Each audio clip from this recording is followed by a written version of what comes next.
भगवान वासुदेव श्री कृष्ण की जय।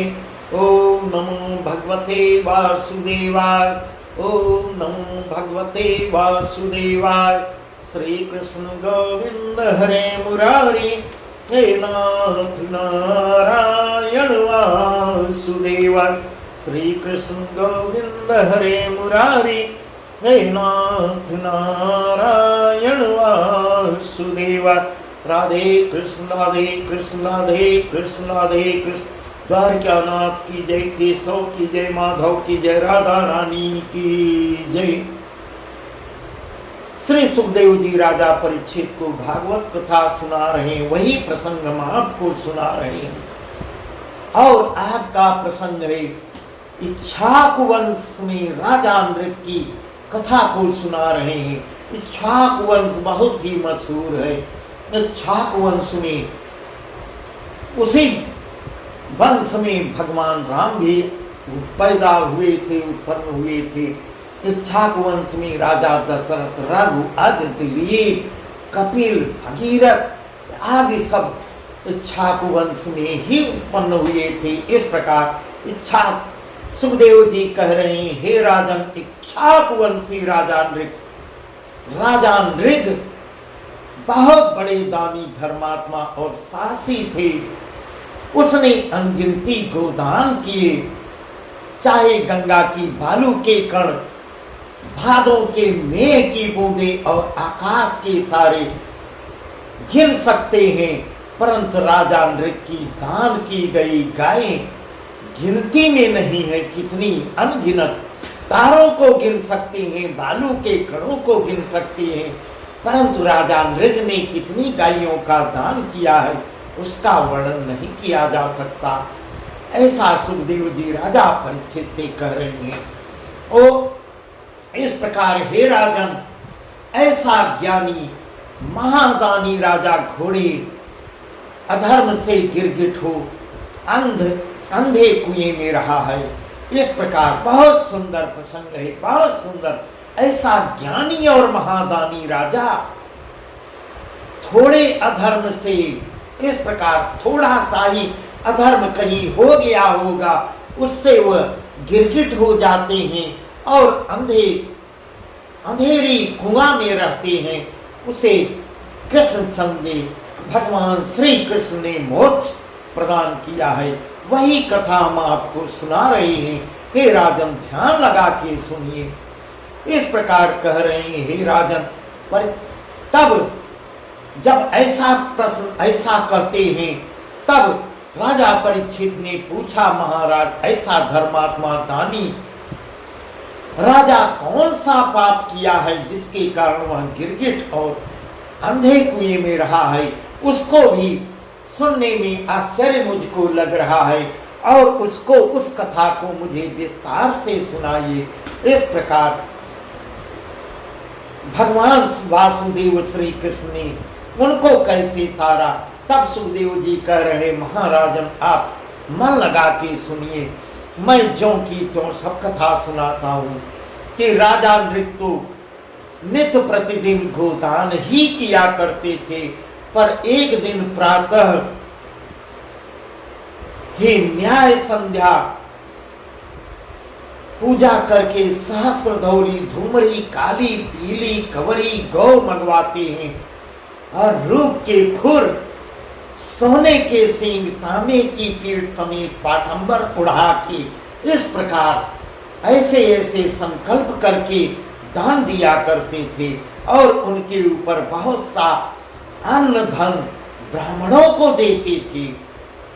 वे ले अपने घर को जाते थे, फिर राजा उसी तरह गोदान करने लगते थे। तो एक गाय पहले दिन की संकल्पी अनजाने आ मिलती है, सो भी राजा ने उन गायों की दान कर देती हैं। इस प्रकार जो एक गाय भूल से जो पहले दान कर चुके हैं वह भी उसी में आ जाती है और उसको भी संकल्प अनजाने में कर जाते हैं। यही भूल हुई थी राजा से, उसी चीज को दोबारा संकल्प करके दान कर रहे हैं। अनजाने में यह भूल हुई थी। सो भी राजा ने उन गायकों के साथ दान कर दिया है। ब्राह्मण ले अपने घर को चला जाता है। आगे दूसरे ब्राह्मण ने अपनी गौ पहचान ली, उसको रास्ते में रोकता है कि यह मेरी गाय है और जो घर से भागी है, मैं उसका पीछा करके इसको देख रहा था और कहता है यह मेरी है, मुझे कल राजा के यहाँ से दान में मिली है, भाई तू इसे क्यों लिए जाता है। इस प्रकार वह ब्राह्मण बोलता है कि इसे तो, और उसके उत्तर प्रत्युत्तर में दूसरा ब्राह्मण बोलता है कि इसे तो अभी अभी राजा के यहाँ से लेकर चला आया हूं, तेरी कहां से हुई। इस प्रकार दोनों ब्राह्मण लड़ने झगड़ने लगते हैं। अंत में झगड़ते हुए दोनों राजा के पास जाते हैं। राजा ने दोनों की बात सुनकर हाथ जोड़कर बहुत विनती राजा करते हैं। को लाख रुपया ले गैया काहू को देव, को लाख रुपया ले गैया काहू को दे। लाख रुपए ले लो और गैया या दूसरे किसी को दे दो।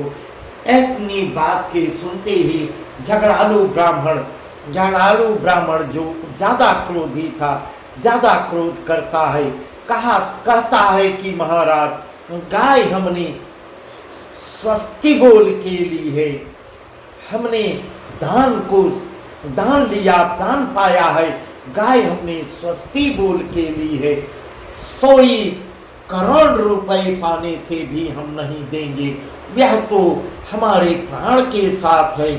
इस प्रकार ऐसे वचन कहने लगा। महाराज राजा ने उन ब्राह्मणों के पांव पकड़ लेते हैं, अनेक तरह से फुसलाते हैं, समझाते हैं, पर उन तामसी ब्राह्मणों ने राजा का कहना नहीं माना, बल्कि निदान यह निकलता है कि बहुत महाक्रोध कर दोनों ब्राह्मण गाय छोड़कर वहां से चले जाते हैं।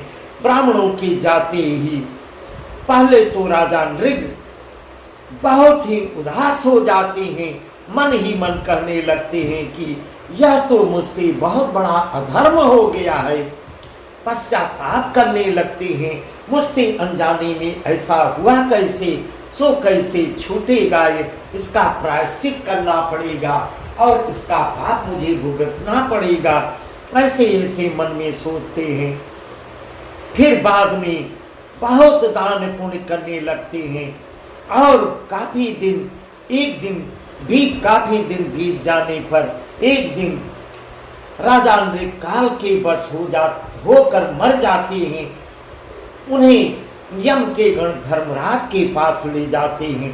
धर्मराज राजा को देखते ही सिंहासन छोड़ के धर्मराज उठ के खड़े हो जाते हैं, फिर भाव भक्ति कर आसन पर बिठाते हैं और कहते हैं महाराज तुम्हारा पुण्य बहुत है, बहुत पुण्य है जिसका हम वर्णन नहीं कर सकते। धर्मराज भी वर्णन करने में सकुचा रहे हैं, इतने ज्यादा पुण्यात्मा थे राजा नृग। परंतु पाप है, बहुत थोड़ा पाप आपने किया है, तो कहो पहले क्या भुगतोगे, पहले पुण्य का भोग भोगोगे या पहले पाप का भोग भोगोगे। इस प्रकार धर्मराज जी उनसे पूछते हैं और पूछने में भी सकुचा रहे हैं धर्मराज जी।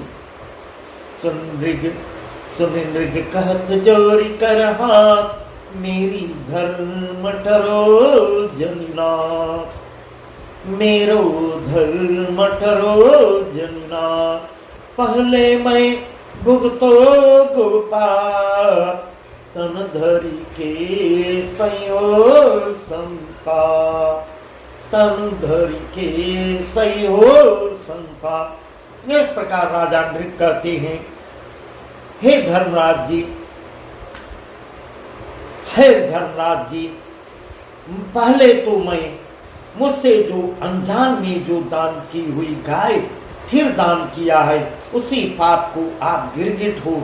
इस प्रकार पहले मैं उसको भुगतूंगा। तब धर्मराज जी कहते हैं कि उस पाप के बदले में जो जाने अनजाने में भी आपने किया है, पाप तो पाप होता है, उसके बदले में आप गिरगिट बन जाएं, गिरगिट बन बीच गोमती तीर अंधे कुएं में रहना होगा। ऐसी शर्त धर्मराज जी उनको बता रहे हैं।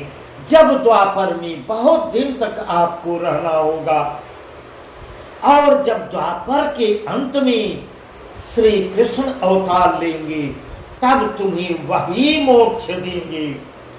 इस प्रकार की कथा धर्मराज जी बता रहे हैं।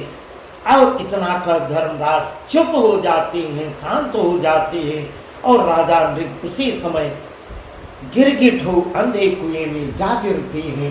बहुत ही सुंदर प्रसंग है। और जीव क्षण भर और वहां अंधे कुएं में जाकर गिर जाते हैं, जीव भक्षण कर वहां रहने लगते हैं। आगे कई युग बीत जाते हैं।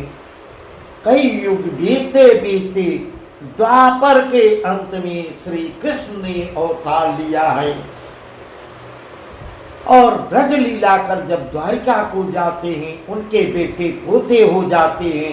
तब एक दिन कृष्ण के बेटे पोते मिल अहेर को जाते हैं और वन में अहेर करते करते प्यासे हो जाते हैं। तब वे वन में जल ढूंढते उसी अंधे कुएं में जाते हैं। अंधे कुएं में जाते हैं, इतने प्यासे हो गए थे, ढूंढते ढूंढते उसी अंधे कुएं में जाते हैं और वहां झांकते हैं। कुएं में झांकते ही एक ने पुकार के सबसे कहा, अरे भाई, इस कुएं में कितना बड़ा गिरगिट है। किसी ने पीछे से आवाज लगाया, इसमें तो जल बहुत मुश्किल होगा, परंतु इसमें गिरगिट बहुत बड़ा रहता है। इतनी बात के सुनते ही सब दौड़े आते हैं और कुएं के पनघटे पर खड़े हो लगे थे पगड़ी मिलाए लटका उसे काटने और आपस में योग करने लगे कि भाई, इसे बिन कुएं से निकाले हम यहाँ से नहीं जाएंगे। इस प्रकार वह भी अडिग हो गए हैं। आखिर में वह श्री कृष्ण के ही तो वंशज हैं। एकदम दृढ़ प्रतिज्ञ हो जाते हैं कि इस गिरगिट को मैं बिना कुएं से निकाले नहीं जाऊंगा। इस प्रकार आगे की कथा बहुत सुंदर है। इस प्रकार उनको आगे भगवान वासुदेव भी आएंगे, उनको मोक्ष। आज की कथा, आज का प्रसंग यहीं तक। आगे का प्रसंग हम आपको कल सुनाएंगे। भगवान वासुदेव श्री कृष्ण की जय। ओम नमो भगवते वासुदेवाय। ओम नमो भगवते वासुदेवाय। श्री कृष्ण गोविंद हरे मुरारी, हे नाथ नारायण वासुदेव। श्री कृष्ण गोविंद हरे मुरारी, हे नाथ नारायण वासुदेव। राधे कृष्ण राधे कृष्ण राधे कृष्ण राधे कृष्ण। द्वारका नाथ की जय, केशव की जय, माधव की जय, राधा रानी की जय।